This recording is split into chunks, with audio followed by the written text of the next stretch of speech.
Okay, so we have spoken about watering and about substrate.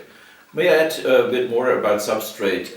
As I said, you can use almost anything as long as it has a few properties like having a certain particle size, not decomposing, meaning being hard and staying hard, and taking in water and giving back, working as a buffer. It should also be cheap, and if possible, it should have the right color. Many of the substrates that I mentioned don't have the right color, so you use topsoil, also substrate, like I use baked loam, the dark one, and so it looks good from the, but really it's not part of the substrate, it's just 2 millimeters on top.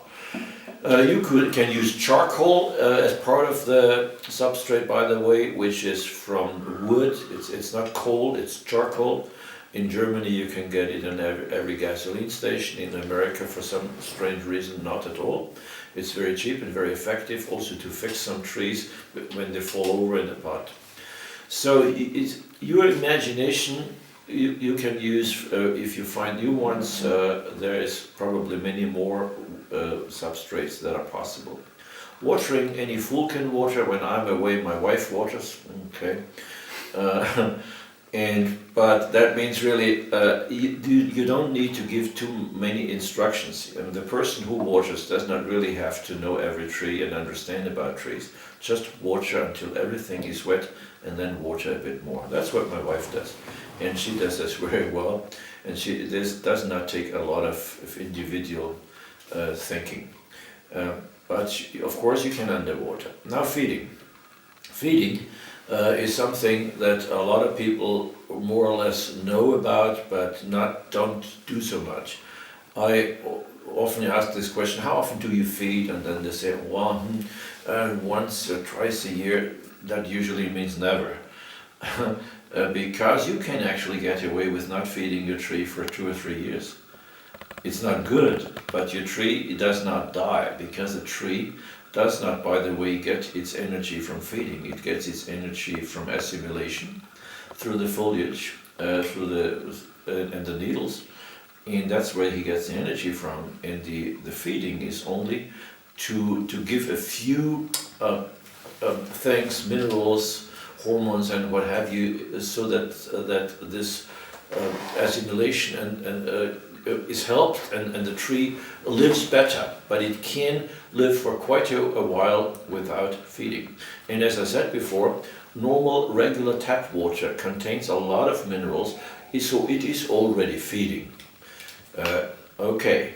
But of course, since I said you use substrate and do not please use any soil at all, we have a different situation than we used to have when we used the old method, which is in your bonsai books.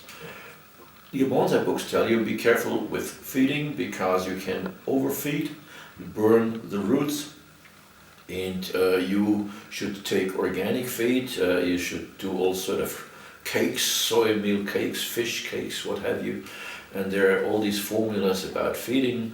It's like you have to learn to cook before you can feed. And all this made some sense with old soil, but not so much with modern substrate anymore. One thing you have to understand: since there's nothing in there, you must feed more than you used to. The next thing, you more often also, because if you follow my regime and water a lot, a real lot, not just a bit, every time you water, you really flush the whole tree. If you do that, and you should do that, then you're flushing out all feed again. Okay, not all the feed, or part of the feed at least. So you understand that in general you have to feed more. Okay, the secret is that you have to feed a lot more, not just a bit more. I feed up to 20, up to 60 times more than a regular person. Why that? Well, because I feed every 10 days or so, max, or every 2 weeks, but not longer, and I feed about 3 to 4 times more than on the prescription. I go to the cheapest store that we have, and I buy a liquid fertilizer for ordinary plants, and and there it says 1 cap per 10 liters of water, and I use 4 caps. So it means I use 4 times the strength, and I water every 2 weeks, while they water about 2 times a year.